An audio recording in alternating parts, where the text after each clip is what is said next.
was born with limited horizons. Born on the other side of the tracks. I didn't think I could be anybody. There's a lot of people that are drowning in something. Debt, relationship problems, life. And one thing they say is if somebody is drowning, don't go in and rescue them. Regardless of the situation, we always have a choice. Regardless, we always have a choice. Eating healthy, exercising, earning good money, saving, not having all of the things that trigger people because they're not willing to face the reality that they're not working on those things. We've got far much more strength and potential than we're led to believe. Regardless of the pain I'm feeling, regardless of the hardship I'm feeling in that moment, I've got more to give. If you looked at your life as a chapter of a book, I thought in a 12-chapter book that I was on chapter 10. So I was like, I'm only a couple of chapters away from completing life. And then I wake up and realize I'm not on chapter 10, I'm on fucking chapter 2. I ain't got a fucking clue what I'm talking about. And it humbles you. It humbles you a lot because that enabled me to realize a lot of things which I wasn't listening. Lessons will always repeat themselves until they're learned. And if you're not learning from these lessons, you're going to get a very big one. And some people don't recover from those lessons because they don't learn from them. So they repeat the same patterns, and it woke me the fuck up. Completely changed everything that I was doing, and very much like these things, I'm glad that they all happen. People are so afraid to make them that they don't push themselves into understanding them.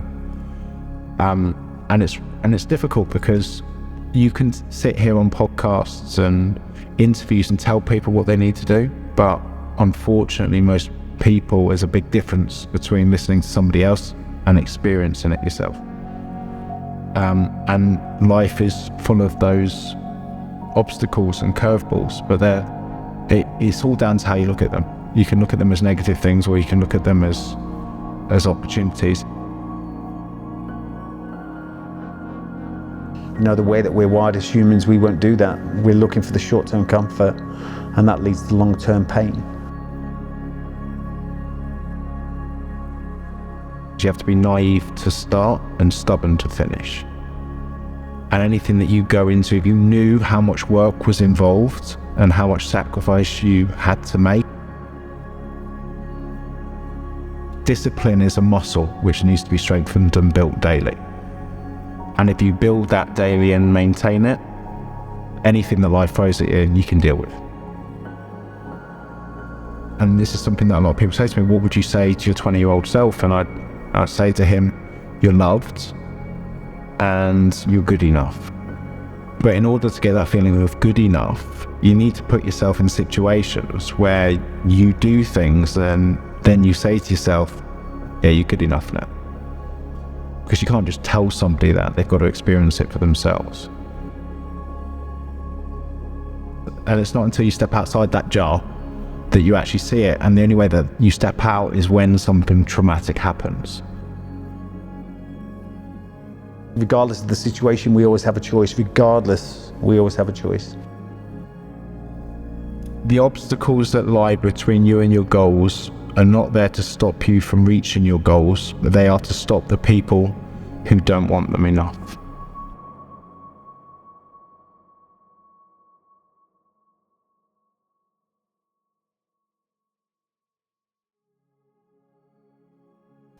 Or the problem a lot of people face when they're dealing with trauma is they're trying to be the person they were before the trauma, and you're not that person anymore. So I have something inside me which, when you get to this breaking point and questioning something, it's the most magical thing, because it's exactly why that's happened. I did what so many people do, and I believe we have this internal self-preservation system, if you want to call it that. So when we go through a traumatic event, we're able to lock away that short-term trauma, and that helps us get through the short term.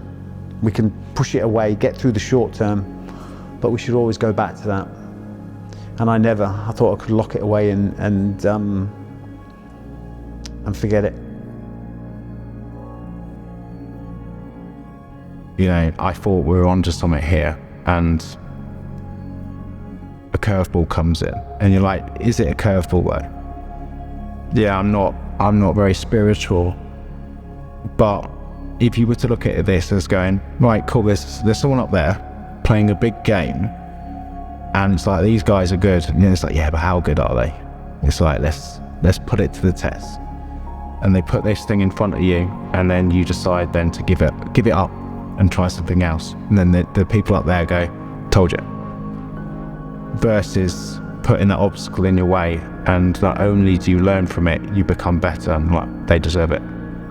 And, you know, whatever thing you think of, if you can mentally visualize that when you go through a tough time, you're like, no, I know your game, motherfucker. Let's see what you're made of. You've just got to go into it with a level of naivety. But when these things do come, you've just got to have a mindset about it to go, okay, cool, how bad do you want this?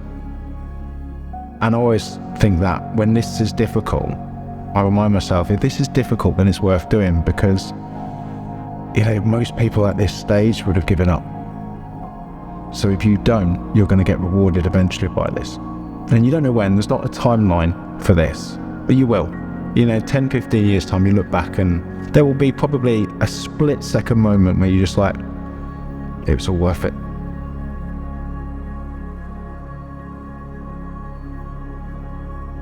And I like these little moments, and the reason that these are great is because you can't read that from a book. You have to take yourself to a place where most people would be like, this is done. And the only person that has really been able to articulate that, what that is, has been David Goggins. We are only at 40% of what we are capable of. The same thing to our brains. I was born with limited horizons. Born on the other side of the tracks. I didn't think I could be anybody. So my governor was myself. So once you take that governor off, you have limitless horizons.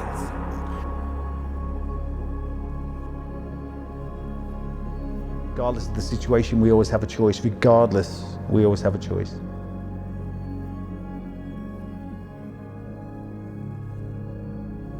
Thank you for watching the video. If you want to support the Mulligan brothers, please head over to the website where you can get the new Memento Mori poster that is behind me to represent your life, and that time is precious and one day you will die. You fill it in as you go along. Use code STOIC at checkout for 10% off. I'll see you in the next one. Peace.